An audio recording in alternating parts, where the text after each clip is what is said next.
بلکہ علامہ صفوری نے ایک بڑی شاندار بات لکھی ہے، یہ تو نبی کریم کی بات ہے نا، مولا علی شیر خدا۔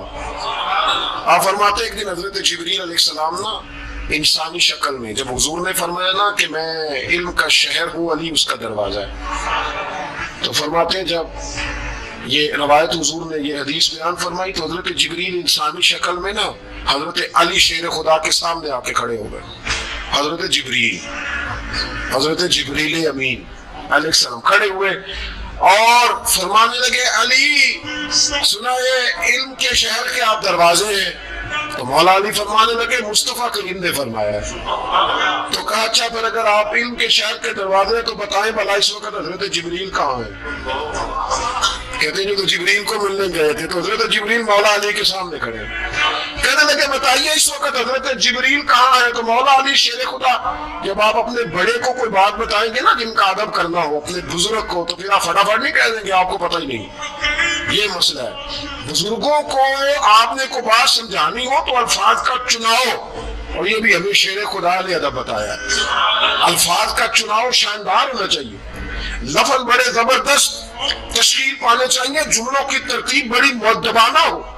حضرت جبریل امین نے پوچھا کہ بتائیے علی اس وقت حضرت جبریل کہاں ہے؟ تو حضرت مولا علی شیر خدا نے پہلے اوپر دیکھا، میری طرف دیکھنا، پہلے اوپر دیکھا پھر نیچے دیکھا، پھر پیچھے دیکھا، پھر آگے دیکھا، دائیں دیکھا، بائیں دیکھا۔ یہ نہیں فرمایا کہ آپ جبریل ہیں، وہ تو انسانی شکل میں تھے نا۔ جملے دیکھیے، ادب دیکھیے، طریقہ دیکھیے بات کرنے کا۔ حضرت علی فرمانے لگے بھائی حضرت جبریل اس وقت نہ تو آسمانوں میں ہے، نہ زمینوں میں ہے، نہ مشرق میں ہے، نہ مغرب میں ہے، نہ شمال میں ہے، یا نہ جنوب میں ہے۔ فرمانے لگے جی وہ اس وقت کہیں بھی نہیں ہے۔ پھر بھی فوراً نہیں کہا کہ آپ خود ہی تو ہیں، یہ نہیں فرمایا، کہنے لگے یا آپ جبریل ہیں یا میں جبریل ہوں، دونوں میں سے ایک جبریل ہے، اب فیصلہ کر لیں۔ تو حضرت جبریل مسکرائے، اور دامنی پہ شیخ ہماری نہ جائیے، ہم تو دامن میں چھوڑ دیں تو فرشتے وضو کرے۔ حضرت جبریل مسکرائے اور فرمانے لگے آپ تو ولی ہیں، جبریل تو میں ہی ہوں، آپ تو ولی ہیں، جبریل تو او بھائی یہ حال ہے ان کے غلاموں کا، یہ حال ہے ان کے غلاموں کا، تو میری سرکار کا عالم کیا ہوگا؟ کہتے جی حضور گئے اور مل کے نا حضرت جبریل سے تو واپس آ گئے۔ تو میں نے کہا اب نہ پریشان ہو، اگر حضور اللہ سے میل بھی لے تو آپ کا فائدہ ہی ہے، نقصان کوئی نہیں، آپ کا کوئی نقصان ہے، کوئی نقصان نہیں۔ نبی کریم علیہ السلام تو فرماتے ہیں جب رب کریم نے کہا نا السلام علیکہ ایھا النبی، معراج کی رات، السلام علیکہ، یہ جو تحیات آپ پڑھتے ہیں یہ معراج کا تحفہ ہے۔ جب کہا نا السلام علیکہ ایھا النبی، اے نبی آپ پر سلامتی ہو، حضور فرماتے ہیں رب نے میرے سامنے مجھے بٹھا کر کہا، سامنے، یا رسول آپ نے رب کو دیکھا، فرمایا رہی تو ربی بأحسن صورۃ، میں نے رب دیکھا ہے بڑی سونی صورت میں دیکھا ہے، بڑی سونی صورت میں سامنے بٹھا کے کہا السلام علیکہ ایھا النبی ورحمۃ اللہ وبرکاتہ، محبوب آپ پر سلام ہو میرے نبی، رحمت ہو، برکت ہو۔ تو حضور فرماتے ہیں رب نے تو مجھے سلام کہا تھا، میں نے کہا نہیں السلام علینا وعلی عباد اللہ الصالحین، یا اللہ جتنے بھی میری بات مان کے نماز پڑھے ان سب پہ بھی سلام بھیج، تیرا تو فائدہ ہو رہا ہے رب رسول کی ملاقات میں۔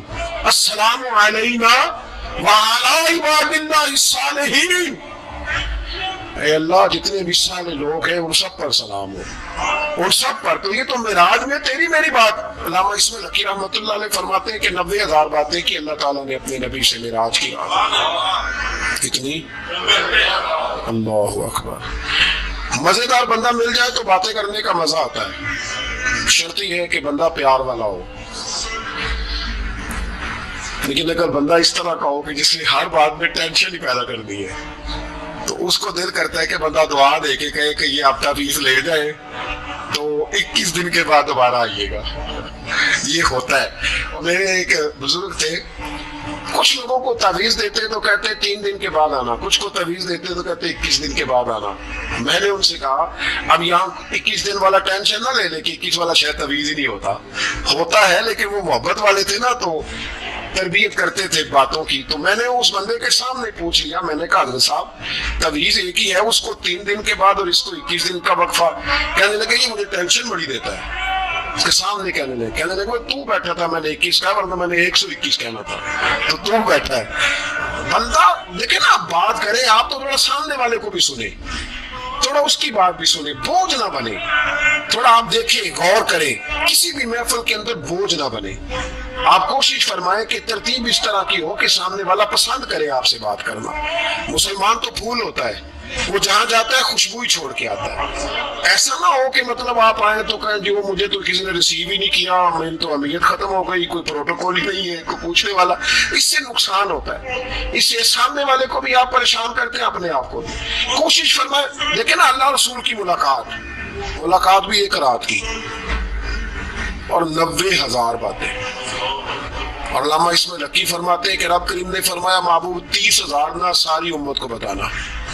حضور نے بتائی آ کے 30,000. اس میں نماز بھی ہے, تحیات بھی ہے, حضرت بلال حبشی کا مقام بھی ہے. نبی کریم نے یہ بھی فرمایا کہ میں نا معراج کی رات محل بھی دیکھ آیا ہوں, اس پر عمر بن خطاب کا نام بھی لکھا ہوا تھا.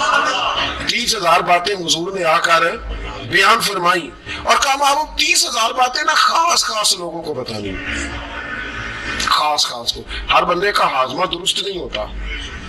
وہی سالن کھا کے کچھ کہتے ہیں بڑا مزہ آیا, کچھ کہتے ہیں ساری رات نیند ہی نہیں آئی.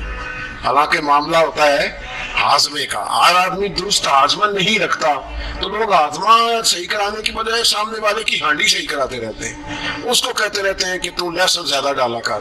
وہ بھائی تو اپنے ہاضمے پہ تھوڑی محنت کر, صبح واک کیا کر, دہی شہی کھایا کر, پھر بھی نہ ٹھیک ہو تو صبح شامی سب گول استعمال کیا کر, اس کے چھلکے سے فائدہ لے. کہ سارا اعتراض سامنے والے کی ہڈیاں پہ ہی ہے. نبی کریم صلی اللہ یہ جو ہاضمہ خراب ہو جاتا ہے پھر بندہ ٹینشن لیتا ہے, کہتا ہے نہیں جبریل سے ملے تھے, اللہ کا دیدار ہی نہیں کیا, وہ تو بس خواب کا معاملہ تھا, خواب میں گئے تھے. خواب میں بھائی میں آپ سے کہتا ہوں کہ میں نے رات کو خواب دیکھی ہے پاکستان کا صدر بن گیا تو آپ کو کوئی پریشانی ہے؟ کیونکہ خواب میں امریکہ کا بھی بن جاؤں تو آپ کو کیا ٹینشن ہے؟ خواب جو ہوئی. حضور اگر فرماتے میں خواب میں گیا ہوں تو کسی کافر کو کوئی پریشانی ہوتی تھی؟ کیوں کچی باتیں کرتے ہو؟ خواب والی بات ہی کوئی نہیں. اور کہاں قرآن پاک میں آیا کہ خواب میں سیر کرائی؟ سبحان اللہ جی اسرا بعبدہ, بندہ خاص کو سیر کرائی. کچھ پنجابی کے لوگ اتنی شاندار باتیں کرتے ہیں کہ مضمون سمیٹ دیتے ہیں.